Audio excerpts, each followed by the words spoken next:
One of the um, events that I usually recall, like back when I was a kid, that was just very traumatic, was the fact that, at the time I used to suck my tongue. And I had this very traumatic experience with my dad at the time, because I was at the front seat of the car and we were going somewhere. And my dad smashed my mouth with his backhand. And the next thing, I was bleeding from my mouth. So, you know, and that was much more like the beginning of my fears. I started fearing my dad when he speaks. I had this feeling, very uncomfortable feeling anytime I see him around. I wasn't myself, I was stripped away of my confidence as a small child. I wasn't confident enough as a kid. So, that spiraled into a lot of things that happened. And this is not just only about my dad, but parents in general. I'm just talking about my dad and my mom. And that experience was very traumatic. Looking back, and now I'm quite matured and I, I'm an adult. So it's a whole different ball game. The way I see things and the way I approach things are totally different, because I know that in a couple of years from now I'll probably be a dad. And the way I would, and mannerism when it comes to dealing with certain situations with my boys and my girls, my little children, will be totally different, because I'm laid with the responsibility to realize that I don't pass down trauma and insecurities to them as well, because I realized growing up as a kid, a lot of trauma, a lot of hurt, a lot of insecurities were passed down to me as a person. And while growing up, I had to unburden them, try to release myself from a lot of um, insecurities and traumatic events that happened as a kid. So, if you ask me, do I hate my parents? Actually, it's a very sensitive one. It's one of those conversations that, I always talk to myself most times. I'm like, it's like I hate my dad more than my mom, like, or I just disliked him. I dislike my dad than my mom, or but as you grow up, you now start realizing some things, especially when you spent a longer time with both of them, in different cities or different locations. Then you start seeing so many things that are just offbeat. So for my mom, I would definitely say, yeah, I would definitely not say I hate her, but I've understood the way women operate in general. So she's much more lenient to the way women operate. So I would not necessarily take some of the things that she did, the floggings I received from her. It's normally African parents, their normal tradition. They'll flog the hell out of you. So I won't basically take it to heart. You understand? Because I know at some point I was a naughty kid as well, but not a naughty kid that would disrupt the flow of things in the house. I was just calm and collected, but it's just that I had that youthful, like my mom will always say, youthful exuberance. So at the time, which is normal and typical of any child that is growing up. So my mom would basically just be, I would just have a neutral um, feeling for her. I won't say like I'm hot, I'm cold, I'm just lukewarm when it comes to her. But my dad, it seems more like I lean towards the hate aspect because, man, till date we don't even talk. We don't have conversations as adults. We can't even have conversations because most times he talks is very repulsive, and the way he thinks is just Like, I don't want to ever grow. I want to stay in the same level I am. And for me, it's like you have to evolve as a human being. You don't have to be stuck in one place and you feel like that is the best place because that's the level you are, that's the best, and you've experienced life more than us does not mean that you are matured. Because at the end of the day, that's one of the things people think because of age wise, because of the age, they feel like they are very matured as a human being. I'm not realizing that it's just a number. That's not enough when it comes to to actually saying that this person is matured. So for me, it's been one of the, we've had, we have a lot of clashes of ideologies and identity because we are not the same, because when we start talking and when I talk, it's like no, there's no connection, there's no ideal connection. But for my mom is much more like I just take it leniently because I understand the way women operate. So I might not say some things the way I would want to say it if I'm talking to a man. But you know, but that gives me a lot of somehow a lot of understanding, when it comes to relating with women in general. So, but for my dad, it's a whole different ballgame because it's crazy. It's just like a roller coaster of emotions. You're trying to make things work, but he's not even trying to even uh listen. He's just nonchalant about the whole situation and everything. So, and doesn't even care whether there's a relationship or there's no relationship. And at the end of the day, I'm always tasked with the responsibility that and when there a time when I become a dad, when I have kids, I know it's going to be a whole different ball game. And I'm not going to pass down those insecurities and traumas that I've inherited from my parents, you know, because at the end of the day, I now started realizing, this is not, it's not about age actually. This both of them are just acting up like kids because there are a lot of things I will see. I will like, oh, why would someone who is so much matured be acting like this and be acting so emotional? But then you now realize that we are all human beings. You know, a lot of things will trigger a certain emotions in us and all that. But it depends on the quality of life you have lived, not basically the quantity, but the quality of life you have lived on earth.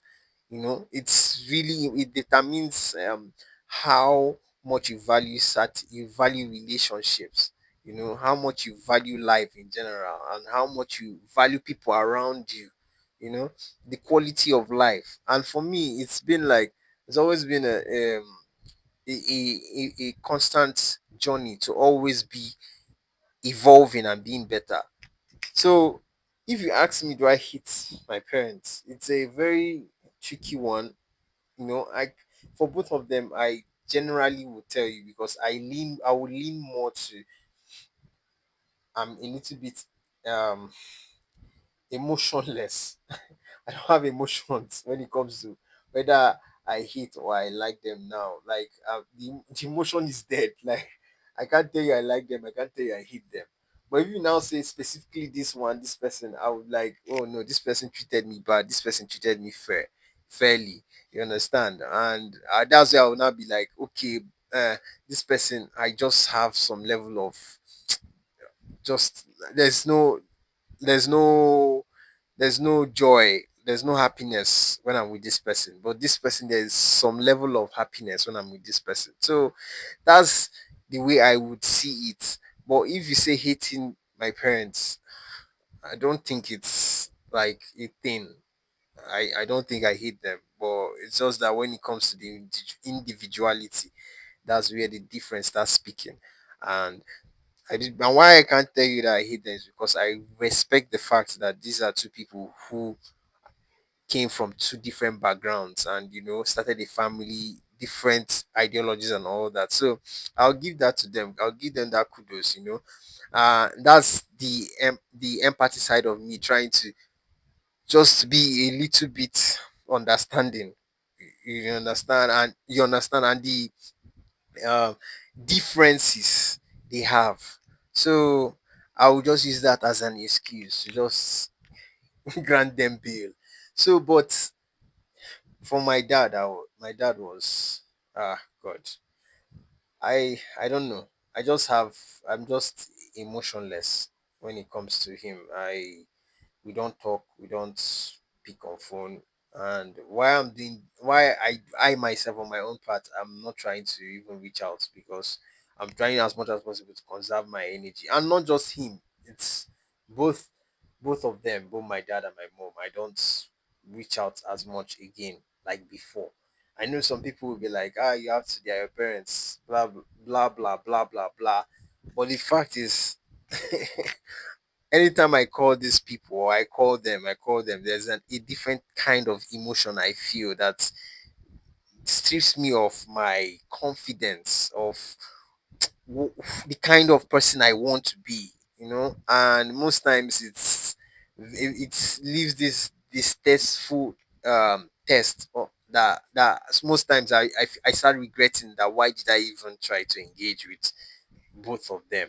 So it's just like it's just one of those things that always comes into play because I might not be the cause of whatever. They might be the trigger. They might just trigger something. They might just say something loose, and it will just take me down that um that route of just thinking negatively and all that. So for me, that's one of the reasons why I don't even call both of them. And not, I won't say it's one, I lean just heavily on one person. I'm not even talking to one person, or I like one person more than the other person.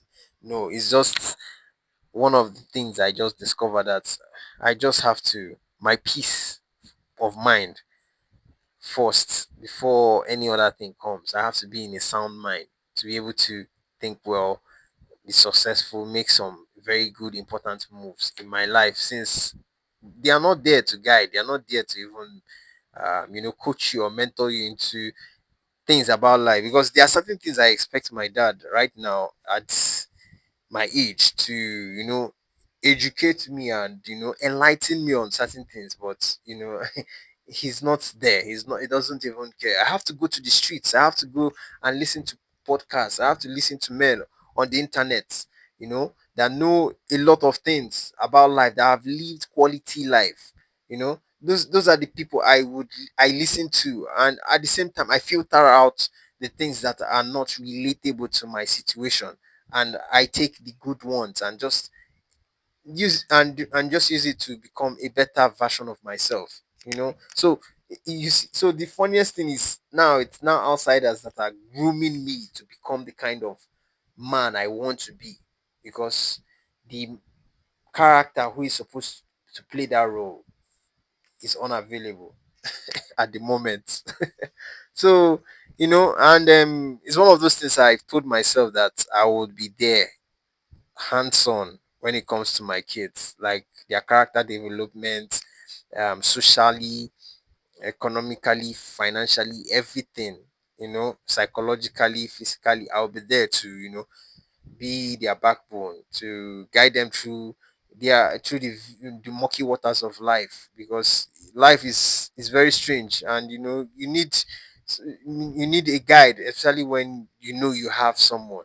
But when you don't have someone, then that's where it's a whole different ball game. But when you have someone who is there, it gives you a different level of confidence when it comes to facing life, because you can conquer life, because you're with someone who has actually gone through life as well. So, and is there to um, pass the baton of that quality of life to you. No, there's no need to disclose certain important life values, because and the fact that this is your blood, you have so much trust that they won't actually give you the wrong information. So these are the things that I just look at, and I'm like, no, I will do better. I will do better as a father, and a husband, I will do better. I'll do better than my parents. So this is just my little yap stuff, and it's just my reality. For a child who growing up, you realize that your parents are no more together. They are separated for years, donkey years, and you just have to survive. You're always in survival mode every day, every time. Trying to make things work. You don't even know how to even start. You don't know what's going on. You're just confused. Most times you think you are the cause of the situation. At some point, I was thinking I was the cause. I was the reason why my mom left my dad. That was how messed up my brain was. So it's one of those things. A lot of insecurities, a lot of trauma that was just dumped on me and my sibling as well. So it's a crazy um scenario, and you know that my sibling would react totally different because we operate differently, would react differently we react differently compared to me in in any situation. And his experience will be totally different from mine because we are two different people. So maybe for him, he might be on the good side, like he's that he survived, and he's on a good side. He's on a good spectrum with both of them. But for me, it's a whole different ball game. I won't lie to you. I will just tell you the fact that I'm not in good terms with my parents, and it's not. I don't want to see the fact that I don't want to see that it's because I hate them or anything. No, it's just because that I've been. Will I say nonchalant? It's not nonchalant. I've just been emotionless. There's no emotions attached to them. You know. Well, it's just crazy. I don't think I'm the only one who is experiencing this. There are a lot of people as well who are experiencing this, but thumbs up to them for especially those who have tried so much to evolve as well in the whole chaos, and those who are not able to survive, still thumbs up, because it's not by your strength, when it comes to all these things. At the end of the day, there's a lot of variables that comes to you making it out of that rut, and coming out as someone who is sane. So it was a rough patch, a rough ride, rough everything for me growing up. So, but I've come to accept my reality, and um start to and as well start to work on myself and become just a better man, just be an all a better person all round. And I know it's going to take time, as it's taking time, which I know, and I'm patient with myself. There are a lot of things I have to debunk, a lot of ideas I have to let go, a lot of characteristics that I inherited from them I have to let go, for me to get to my max potential as a man. So I know definitely I'll be a good dad when it comes to my kids, and I know they would have the best dad when that time comes. They would have the best dad. So that's one of the, I think, the gifts I would be glad to give my kids, my boys and my girls. That would be one of the gifts I'll be glad to give them, because ah, I don't know. I think it's one of those things that will make me fulfilled in life at the end of the day. So have a great day, guys, and would meet in the next conversation. So take care. It's already night here. So goodbye. Bye.